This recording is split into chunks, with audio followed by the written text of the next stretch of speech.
All right, with that, we will play our Skybridge Tower. Tap down Gandariel again. It's working. It's working. Okay. Don't get too ahead of ourselves here. Pump up the whole team. We go swinging here. Big swing, everybody. Let's do this. There you go, everybody.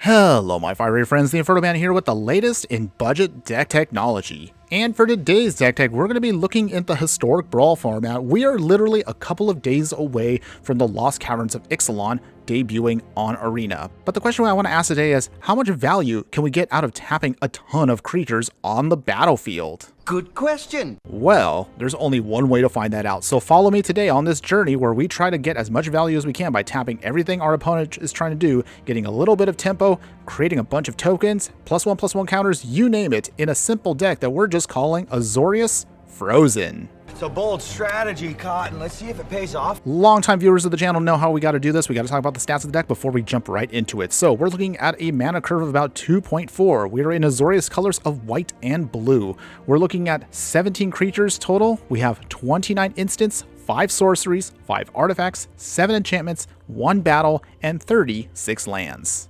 So the simple question we need to ask right now is, how are we going to get to victory with a bunch of tap spells? Well, you got me.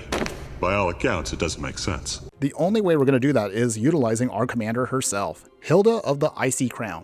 Hylda of the Icy Crown is a 4-mana legendary human warlock that's a 3/4 that reads, whenever you tap an untapped creature an opponent controls, you may pay 1. When you do, choose 1. Create a 4/4 white and blue elemental creature token, put a +1/+1 counter on each creature you control, or scry 2, then draw a card. Honestly, this is as close as we're going to get to having Elsa in Magic the Gathering. Not that I guess that really doesn't matter. I mean, actually, I realize Disney already has their kind of game. Wait, where am I even going with this? Why am I even talking about Elsa? The point I'm trying to make is, we have 3 game plans based on how Hylda is working and functioning in our deck, and we want to take advantage of course, all 3 of them. So with that, let's go ahead and show you again, starting with the creatures of the deck. We're looking at Elsa of Life's Bounty here. It has lifelink, and you could sacrifice to give, ideally, Hylda here protection from a color of our choice. For our tap creatures, you have Fanbearer, you have Giver of Runes to give us protection, and Law Rune Enforcer to tap down opponent's creatures. Selfless Savior here again for additional protection. Snare Master Sprite also for additional tap shenanigans. Grateful Apparition and Thrumming Bird provide us with the Proliferate ability. If we can at least get a couple of +1/+1 counters on stuff, these cards will do some great value for us. Distracting Geist here can tap stuff down, along with cards such as Territorial Hammerskull. Monastery Mentor may look a little funky in the deck, but as we keep getting more and more tokens, you'll see we do have a payoff for that, and also it helps us provide a go-wide strategy in addition to Hylda's elemental creatures. Ardenvale Tactician pulls double duty for us. It taps down creatures. For Flux Channeler here, it creates, of course, some extra proliferate triggers as long as we keep casting non-creature spells in the deck. Bolas Slinger can help us with its backup ability, puts a +1/+1 counter, does trigger off with the Proliferate ability. Icing Death, Frost Tyrant, this dragon, same thing. It allows us to then utilize it mostly for flavor purposes, but we can flip into an artifact that allows itself to then tap opponent's creatures, again, triggering off Hylda. Threadbind Click here is a fairy that allows us to be a flyer, just like we were for the Ardenvale Tactician, and also it allows us to destroy a tapped creature.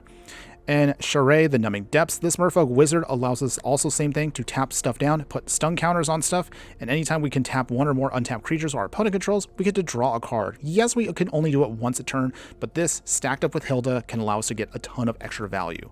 Now, as far as all the other stuff that helps tap stuff down to trigger off Hylda here, I figured it was going to be simpler if we just do it this way, regardless of whatever kind of spell they are. So with that, we have Ruinic Shot for tapping, Feeling of Dread, which has flashback to it, Plunge into Winter, which can also tap, scry 1, and draw a card. Swift Response here is creature removal once something is tapped. Freeze in Place here and Impede Momentum, sorceries that allow us to put some stun counters on our opponent, and we get to scry for some cards. Dispose and Deploy here can tap a creature down, allow us to draw some cards, or we can create some tokens here, which also can help us still stabilize. Expel is basically just Swift Response, a little more expensive, but exile a tapped creature. Stall for Time, same thing. It has Kicker on it, so we can also do some more shenanigans and get more value later in the game. Succumb to the Cold, for flavor purposes, of course, for the name, but of course, yes, it does put some more stun counters and also tapping creatures down. Involuntary cooldown here, also doing some more tap shenanigans. And finally, Wicked Slumber here, the most expensive of our tap spells, but again, with the Convoke ability, it should be super cheap to cast. To provide, again, all the additional support that Hylda is going to need for this strategy, we'll have a bunch of protection, counter spells, and a bunch of other additional things that support the game plan, with cards such as Loran's Escape. We have Dispel, Shore Up, Slip Out the Back, Spell Pierce, Wash Away. You see a guard approach, it actually also does tapping and it also has protection to it. Feat of Resistance, Kabira's Takedown, or Kabira's Plateau. This is a modal land, of course. It helps us either use it as a land in a pinch, but also it can be removal. Pressure Point, Sedri's Shelter can be protection or also a tap land. Shelter, Defabricate, Disdainful Stroke, Keep Safe, Make Disappear. Great also because we do have some additional tokens so we can take off on that casualty ability. Negate, Dovin's Veto, Ice Out, Urza's Rebuff, also great because it's a counterspell and also it can do some tapping. Devious Cover Up to allow us to create some more value by bringing back a couple cards back into our library. And Lorien Reveal. Doesn't actually do anything specific to our game plan, it's just extra value where we can either island cycle it or we can just draw some cards in the late game. As far as the remaining additional support for artifacts, enchantments, and battles, we have Invasion of Gobakon here.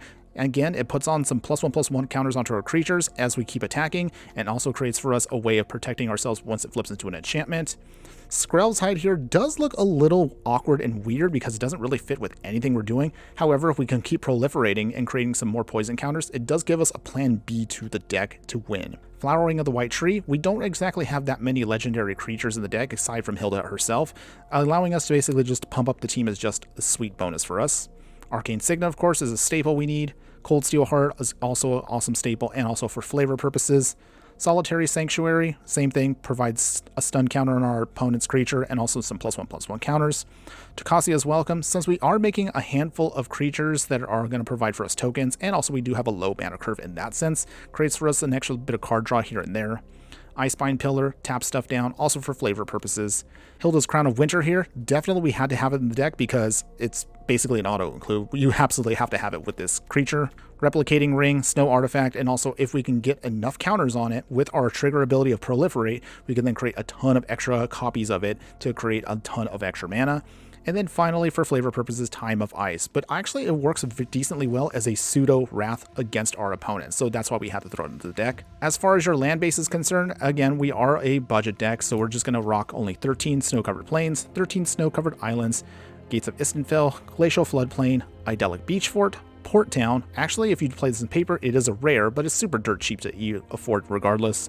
Skybridge Towers, Tranquil Cove, Broker's Hideout for some ramp, Obscura Storefront also to help us search for more lands, Command Tower, and to round it out, a Field of Ruin to pick off any kind of enemy creature lands we just don't want to deal with. But is this strategy sound? Is it too jank for us to work, or can Hylda literally carry everything with her multiple versatility? Well, there's only one way to find out, so follow me into the Historic Brawl format and let's see how well this deck can do. But before we continue, if you do like any of the content that I do, please like, follow, and subscribe wherever you watch the content so you don't miss out on any of the gameplay, booster pack openings, deck decks, and so much more. Okay, my fire friends, here we go. We are playing our Azorius Frozen deck here in Historic Brawl, and ooh, okay, well, this looks pretty good here. We have some tap lands. We have tapping things down, Feat of Resistance for protection, Flowering the White Tree for pump, and Urza's Rebump for a little bit more counterspell protection. This is actually a pretty good hand here. Let's keep this. All right, and then our opponent is playing Gandariel here. That's going to be interesting. They have a Scry mechanic. This will be an interesting matchup. I'm going to say that now. So put down our tap land first. We need time to build up our board. Thornwood Falls. All right, they got some tap lands too. Snow-covered plains. Flowering of the White Tree. So with that, our Fanbearer actually will be able to do a little bit extra damage here. Swiftfoot Boots. Ooh, okay. Well, that might be a little bit of a problem for us, but that's okay. Still feel pretty good about this. Fanbearer. And then we'll pass here. Alright, here comes Gandariel.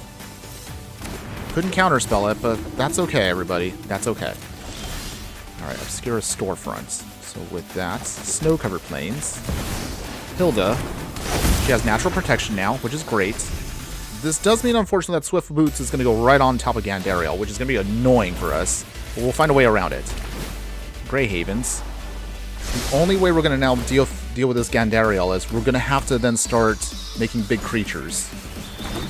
Silver Raven. Well, that actually gives us an advantage here. If we can start tapping down Silver Raven, we can then start building up our board very quickly here. They are going to be ramping a ton. Okay, wow. Well, that's frustrating. It's okay. With that, we will play another Plains. We will play our Fan Bearer again. We will think we're going to have to do this now. Tap one creature here. Submit. We need to start doing our thing here, so we'll pay. We'll put an Elemental out. Go swinging. Okay, well, the deck is definitely doing stuff. This is awesome. This is exactly what you want your deck to do. Oh, yeah. It's all coming together. Down to 21. All right, we make the first move here. This Feat of Resistance will be helpful very later in the game. Tatyova. Okay, wow, they're going to start drawing a ton of cards here. Oh boy. Well, this might be a little terrifying, but that's okay, everybody. I still believe in us. We're going to be fine. Ooh, they move over to Tatyova. Interesting. All right, well, that's a choice. Okay, so with that, we will tap down Gandariel now. This gives us now an option here. We'll pay the 1. We will, this time, make actually another Elemental. This also means that we can Swift Response Gandariel and put it out of the way. Out of the way for us. This is great. This deck is actually working pretty well here. With that, we will play Obscura Storefront. Sack it. We then dig out another land. We will get an island. Gain some life. Swing here. Okay, well, our deck is definitely doing its thing. This is great. Down to 17. Okay. I'm feeling pretty good about this right now. Our deck is running exactly how you want it to. We've got our pump with the Flowering of the White Tree. Fanbearer can keep tapping stuff down. Even if they keep casting Gandariel, that's fine for us. Hylda can still pump up the whole team. Ooh, okay, they're tapped out. That's exactly what you wanted them to do. This is great. Okay, they get another land. Or not. That's fine. Alright, with that, we will play our Skybridge Tower. Tap down Gandariel again. It's working! It's working! Okay. Don't get too high of ourselves here. Pump up the whole team. We go swinging here. Big swing, everybody. Let's do this. There you go, everybody. That's exactly what you want to do with the deck. Oh, man. That was the dream right there. That was the dream. That's what you want to see from this deck. Okay, my fire friends, here we go. We are playing our Frozen deck here in Historic Brawl. And, okay, so we definitely have a bit of a slow hand here, but it's still decent. We can still eventually build up to what we need to. So I think we'll just keep it regardless. Let's see. What are you playing? Okay, Grim Horse. Okay, that's an interesting one. I haven't seen this one yet, so we'll see where this goes. So with that, play Port Town, reveal the snow-covered plains. We'll play then Ascended Spirit. Doesn't really do anything tap-wise here for Hylda, but again, it's decent at least in the early game. Guardian Idol. Okay, so they're beginning their ramp process too. We'll play a Plains. Okay, I think Invasion of Gobakon, actually. I want to take a peek at their hand, what they got. Oh, okay, so they definitely are a zombies deck. I think we'll just get rid of that. We want to get rid of the removal. Attack the invasion. It's down to 2 now. Hobbling zombie. Right, nothing there. Alright. Okay, Ice Out's not too shabby for later. It's a surprise tool that can help us later. That'll be nice. Tranquil Cove, gain a life. Arcane Signet. Law Rune Enforcer. Alright, so we're building up our board, so not too shabby now. We just need at least another land or two. And then Hylda can come down, and it can be protected with a Spell Pierce.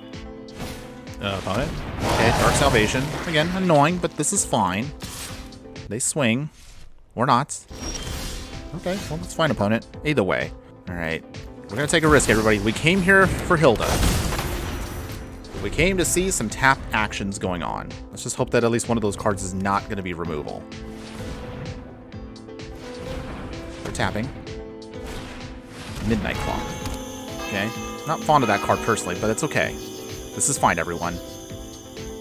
That means they don't have removal yet. Oh, actually, never mind. Well, once again, I get a little too confident there. It's fine. It's okay, I'm not angry. Okay. They swing again. Alright, with that, we have Ice Fang, Frost Giants. Okay, well, I guess we'll play that now. Not exactly what I was expecting to play right now, but it still works in our favor. We can still flip that Invasion of Gobakon, and then we'd be totally cool. Alright, nothing from our opponent. Well, okay, that's fine, I guess. Alright, with that, we will play... What do we play here?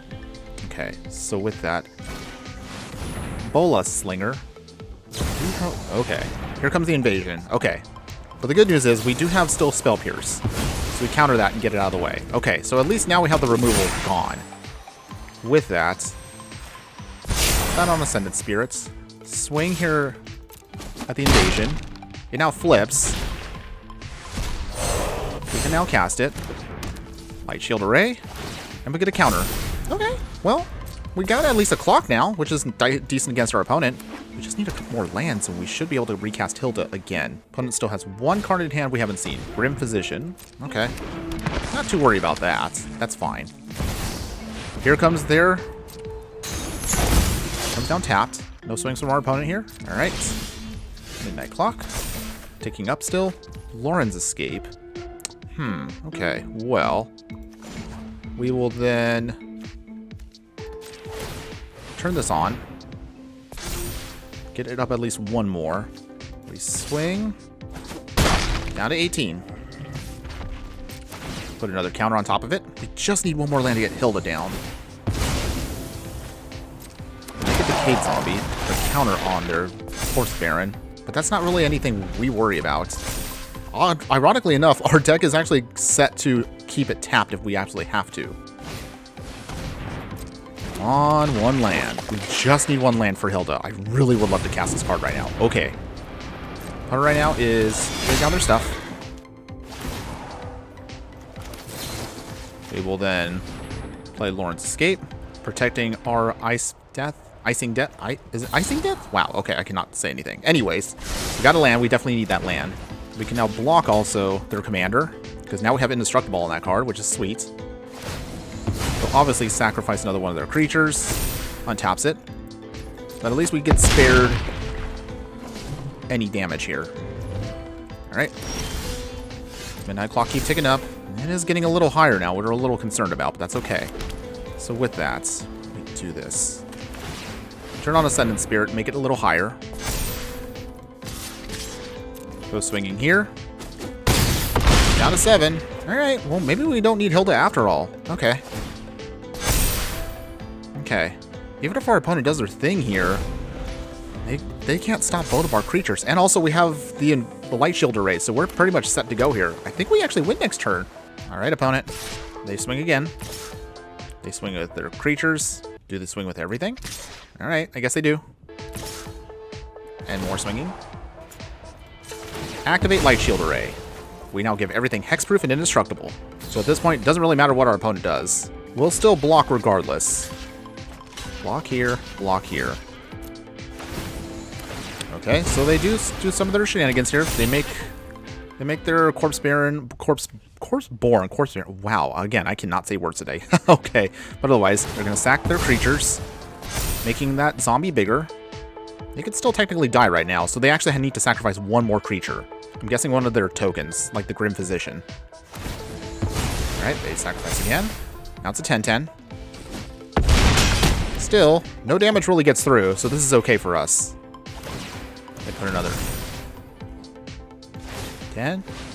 Alright, well, it's still not enough versus us. We still have everything we need. So with that... Ooh, Expel. Okay, so with that, I think we basically win right here. Alright, so with that, let's go ahead...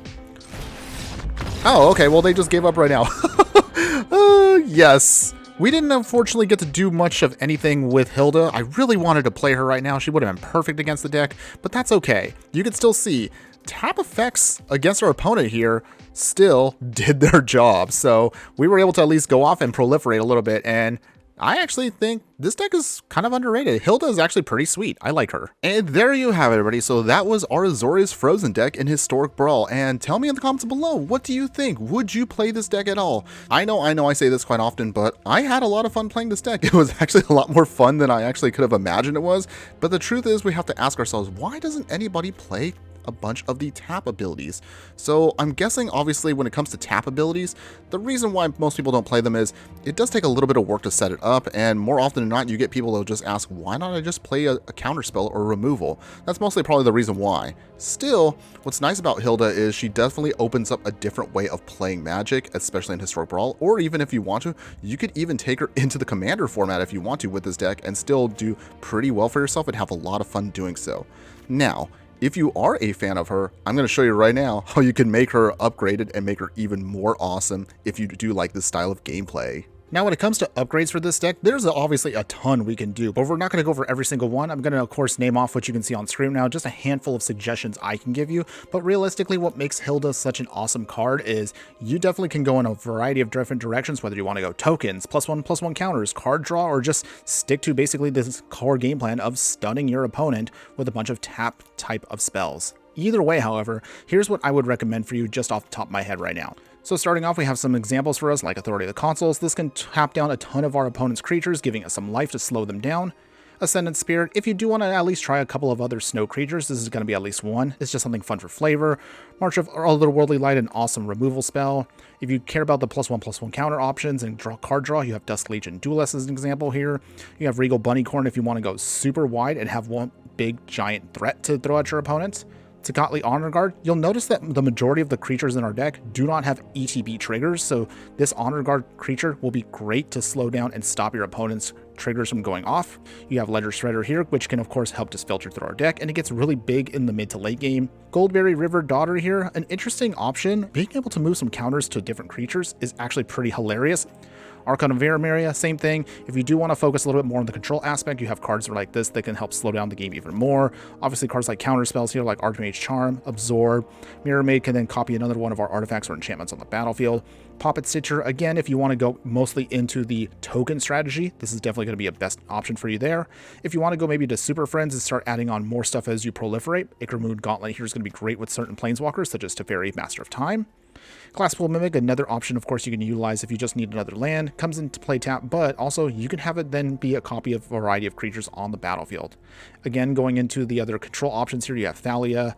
Heliod Suncrown can add more +1/+1 counters and gives you life gain, which can be really great for you to stabilize a lot easier. If you're looking at some of the bigger cards out there for more token strategies, you have cards like Anointed Procession, which is great for you, Mondrak, Glory Dominus. Felidar Retreat can also help create some tokens and put +1/+1 counters on things. If you want to go again with more of the Super Friends options besides Teferi, you have also the Wandering Emperor. If you care about mostly Wraths in the deck, you have options. Obviously, Wrath of God here is going to be one of the go-tos. Supreme Verdict, even though I don't have it on the list here, is definitely going to be a great option for you. If you want to have as much variety as possible, consider Farewell as well. And if you do want to do a couple more high-end top options for tapping and just controlling creatures, you have Frost Titan, Elish Norn Grand Serbenite, Sublime Epiphany, really awesome card here, does a lot of the stuff that our deck wants to do. And of course, to no surprise of anybody, when in doubt, as always, check your lands and upgrade those at least first. Any of the dual lands that come into play untapped are going to be your best bets for you. And with that, here are my final thoughts. I actually was going to save this deck for a little bit later into the winter season to kind of, make it a little bit more fun for the holidays and whatnot, but I actually had a lot more fun than I was anticipating, and even with the upcoming Lost Caverns of Ixalan, we didn't really get that much that actually really supports this archetype, so I just figured, you know what, let's just throw it out now before we jump right fully into our next set. So that's why you see it today, everybody. Do not worry, of course, we definitely are already starting to brew and figure out what's the best budget options we can for the Lost Caverns of Ixalan, so be sure to check that out, of course, in the coming days. However, my only other final thoughts I want to leave on this deck is, if you are a fan of Historic Brawl, if you like playing tempo style of gameplay, if you like playing something that's very different for Azorius when it comes to control, I would definitely say, give this deck a try, and I assure you, you will have a lot of fun tapping down your opponent's stuff, kind of quote-unquote freezing them in place while you try to gain more value out of making a bunch of tokens, put some +1/+1 counters on stuff, proliferating. Once you do that, I assure you, you'll feel so satisfied to take out your opponent that way, and you'll definitely not be disappointed. That's all I have for you today. Thanks again for watching, everyone, And just remember that no matter what you do play in the game of life, always be sure to burn bright. Later.